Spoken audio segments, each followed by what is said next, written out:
चंद्रदेव से मेरी बातें। बंग महिला।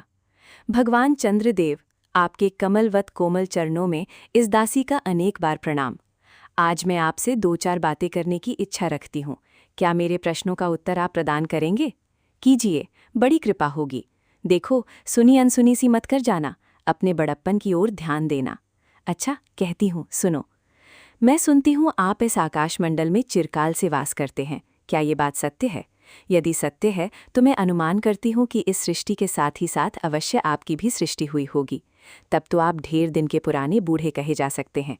आप इतने पुराने हैं तो सही, पर काम सदा से एक ही और एक ही स्थान में करते आते हैं। ये क्यों? क्या आपके डिपार्टमेंट में ट्रांसफ़र होने का नियम नहीं है? क्या आपकी गवर्नमेंट पेंशन भी नहीं देती? बड़े खेद की बात है। यदि आप हमारी न्यायशीला गवर्नमेंट के किसी विभाग में सर्विस करते होते तो अब तक आपकी बहुत कुछ पदोन्नति हो गई होती और ऐसी पोस्ट पर रहकर भारत के कितने ही सुरम्य नगर, पर्वत, जंगल और झाड़ियों में भ्रमण करते। अंत में इस वृद्धावस्था में पेंशन प्राप्त कर काशी ऐसे पुनीत और शांतिधाम में बैठकर हरि नाम स्मरण करके अपना परलोक बनाते। ये हमारी बड़ी भारी भूल हुई। भगवान चंद्रदेव, क्षमा कीजिए, क्षमा कीजिए। आप तो अमर हैं, आपको मृत्यु कहाँ, तब परलोक बनाना कैसा? ओहो, देवता भी अपनी जाति के कैसे पक्षपाती होते हैं। देखो ना, चंद्रदेव को अमृत देकर उन्होंने अमर कर दिया। तब यदि मनुष्य होकर हमारे अंग्रेज अपने जाति वालों का पक्षपात करें तो आश्चर्य ही क्या है।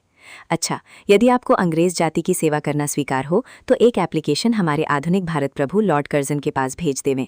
आशा है कि वे आपको आदरपूर्वक अवश्य आह्वान करेंगे, क्योंकि आप अधम भारतवासियों के भांति कृष्णांग तो हैं ही नहीं, जो आपको अच्छी नौकरी देने में उनकी गौरांग जाति कुपित हो उठेगी। और फिर आप तो एक सुयोग्य, कार्यदक्ष, परिश्रमी, बहुदर्शी, कार्यकुशल और सरल स्वभाव महात्मा हैं।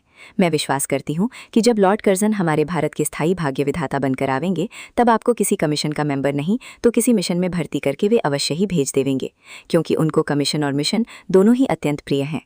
आपकी चंद्रलोक में जो रीति और नीति सृष्टि के आदिकाल में प्रचलित थे वे ही सब अब भी हैं, पर यहाँ तो इतना परिवर्तन हो गया है कि भूत और वर्तमान में आकाश पाताल का सा अंतर हो गया है। मैं अनुमान करती हूँ कि आपकी नेत्रों की ज्योति भी कुछ अवश्य ही मंद पड़ गई होगी, क्योंकि आधुनिक भारत संतान लड़कपन से ही चश्मा धारण करने लगी है। इस कारण आप हमारे दीनहीन क्षीण प्रभ भारत को उतनी दूर से भलीभांति ना देख सकते होंगे। अतएव आपसे सादर कहती हूँ कि एक बार कृपा कर भारत को देख तो जाइए। यद्यपि इस बात को जानती हूँ कि आपको इतना अवकाश कहाँ, पर 8वें दिन नहीं तो महीने में एक दिन अर्थात अमावस्या को तो आपको हॉलिडे अवश्य ही रहती है। यदि आप उस दिन चाहें तो भारत भ्रमण कर जा सकते हैं। इस भ्रमण में आपको कितने ही नूतन दृश्य देखने को मिलेंगे, जिसे सहसा देखकर आपकी बुद्धि जरूर चकरा जाएगी। यदि आपसे सारे हिंदुस्तान का भ्रमण शीघ्रता के कारण ना हो सके तो केवल राजधानी कलकत्ता को देख लेना तो अवश्य ही उचित है। वहाँ के कल कारखानों को देखकर आपको ये अवश्य ही कहना पड़ेगा कि यहाँ के कारीगर तो विश्वकर्मा के भी लड़कदादा निकले। यही क्यों आपकी प्रिय सहयोगिनी दामिनो, जो मेघों पर आरोहण करके आनंद से अटखेलियां किया करती हैं, वो बेचारी भी यहाँ मनुष्य के हाथों का खिलौना हो रही है। भगवान निशानाथ, जिस समय आप अपनी निर्मल चंद्रिका को बटोर मेघमाला अथवा पर्वतों की ओट से सिंधु के गोद में जा सकते हैं, उस समय यही नीरदवासिनी, विश्वमोहिनी, सौदामिनी अपनी उज्ज्वल मूर्ति से आलोक प्रदान कर रात को दिन बना देती है। आपके देवलोक में जितने देवता हैं उनके वाहन भी उतने हैं, किसी का गज, किसी का हंस, किसी का बैल, किसी का चूहा इत्यादि। पर यहाँ तो सारा बोझ आपकी चपला और अग्निदेव के माथे मढ़ा गया है। क्या ब्राह्मण, क्या क्षत्रिय, क्या वैश्य, क्या शूद्र, क्या चांडाल, सभी के रथों का वाहन वही हो रही है। हमारे श्वेतांग महाप्रभुगण को जहाँ पर कुछ कठिनाई का सामना आ पड़ा, झट उन्होंने इलेक्ट्रिसिटी को लापटका। बस कठिन से कठिन कार्य सहज में संपादन कर लेते हैं और हमारे यहाँ के उच्च शिक्षा प्राप्त युवक काट के पुतलों की भांति मुंह ताकते रह जाते हैं। जिस व्योमवासिनी विद्युत देवी को स्पर्श तक करने का किसी व्यक्ति का साहस नहीं हो सकता, वही आज पराये घर में आश्रिता नारियों की भांति ऐसे दबाव में पड़ी है कि वो चूं तक नहीं कर सकती। क्या करें? बेचारी के भाग्य में विधाता ने दासी वृत्ति ही लिखा था। हरिपदोद्भवा त्रैलोक्य पावनी सुरसरी के भी खोटे दिन आए हैं। वो भी अब स्थान स्थान में बंधनग्रस्त हो रही है। उसके वक्षस्थल पर जहां तहां मोटे वृहदाकार खंभ गाड़ दिए गए हैं। कलकत्ता आदि को देखकर आपके देवराज सुरेंद्र भी कहेंगे कि हमारी अमरावती तो इसके आगे निरी फीकी सी जान पड़ती है। वहाँ ईडन गार्डन तो पारिजात परिशोभित नंदन कानन को भी मात दे रहा है। वहाँ के विश्वविद्यालय के विश्वश्रेष्ठ पंडितों की विश्वव्यापिनी विद्या को देखकर वीणापाणी सरस्वती देवी भी कहने लग जाएगी कि निस्संदेह इन विद्या दिग्गजों की विद्या चमत्कारिणी है। वहीं के फोर्ट विलियम के फौजी सामान को देखकर आपके देव सेनापति कार्तिकेय बाबू के भी छक्के छूट जाएंगे, क्योंकि देव सेनापति महाशय देखने में खास बंगाली बाबू से जचते हैं और उनका वाहन भी एक सुंदर मयूर है। बस इससे उनके वीरत्व का भी परिचय खूब मिलता है। वहाँ के मिंट टकसाल को देखकर सिंधु तनया आपकी प्रिय सहोदरा कमला देवी तथा कुबेर भी अकचका जाएंगे। भगवान चंद्रदेव इन्हीं सब विश्व विमोत्स्पादक अपूर्व दृश्यों का अवलोकन करने के हेतु आपको सादर निमंत्रित तथा सविनय आहूत करती हूँ। संभव है कि यहाँ आने से आपको अनेक लाभ भी हों। आप जो अनादिकाल से निज उज्ज्वल वपु में कलंक की कालिमा लेपन करके कलंकी शशांक, शशधर, शाशालांचन आदि उपाधि मालाओं से भूषित हो रहे हैं, सिंधु तनय होने पर भी जिस कालिमा को आप आज तक नहीं धो सके हैं, वही आजन्म कलंक शायद यहाँ के विज्ञानविद पंडितों की चेष्टा से छूट जाए। जब बंबई में स्वर्गीय महारानी विक्टोरिया देवी की प्रतिमूर्ति से काला दाग छुड़ाने में प्रोफेसर गज्जर महाशय फलीभूत हुए हैं, तब क्या आपके मुख की कालिमा छुड़ाने में वे फलीभूत न होंगे?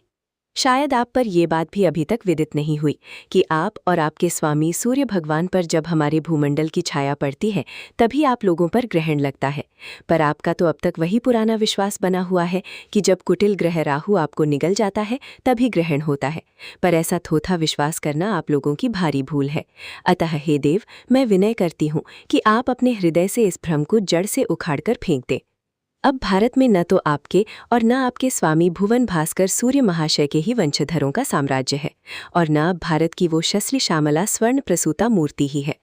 अब तो आप लोगों के अज्ञात एक अन्य द्वीपवासी परम शक्तिमान गौरांग महाप्रभु इस सुविशाल भारतवर्ष का राज्य वैभव भोग रहे हैं। अब तक मैंने जिन बातों का वर्णन आपसे स्थूल रूप में किया, वो सब इन्हीं विद्या विशारद गौरांग प्रभुओं के कृपा कटाक्ष का परिणाम है। यूं तो यहाँ प्रतिवर्ष पदवी दान के समय कितने ही राज्य विहीन राजाओं की सृष्टि हुआ करती है, पर आपके वंशधरों में जो 2-4 राजा महाराजा नाम मात्र के हैं भी वे काठ के पुतलों की भांति हैं। जैसे उन्हें उनके रक्षक नचाते हैं वैसे ही वे नाचते हैं। वे इतनी भी जानकारी नहीं रखते कि उनके राज्य में क्या हो रहा है, उनकी प्रजा दुखी है या सुखी। यदि आप कभी भारत भ्रमण करने को आएं तो अपने फैमिली डॉक्टर धन्वंतरी महाशय को और देवताओं के चीफ जस्टिस चित्रगुप्त जी को साथ अवश्य लेते आएं। आशा है कि धन्वंतरी महाशय यहाँ के डॉक्टरों के सन्निकट चिकित्सा संबंधी बहुत कुछ शिक्षा का लाभ कर सकेंगे। यदि प्लेग महाराज ईश्वर न करे आपके चंद्रलोक या देवलोक में घुस पड़े तो वहाँ से उनको निकालना कुछ सहज बात न होगी। यहीं जब चिकित्सा शास्त्र के बड़े बड़े पारदर्शी उन पर विजय नहीं पा सकते, तब वहाँ आपके देवलोक में जड़ी बूटियों के प्रयोग से क्या होगा?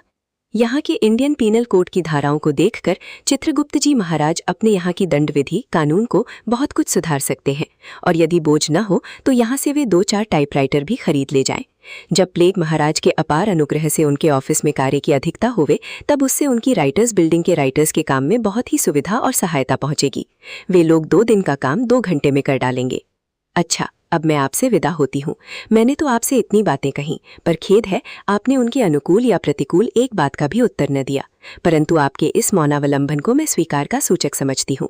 अच्छा, तो मेरी प्रार्थना को कबूल करके एक दफ़ा यहाँ आइएगा ज़रूर। एक बंग महिला, सरस्वती 1904 में प्रकाशित।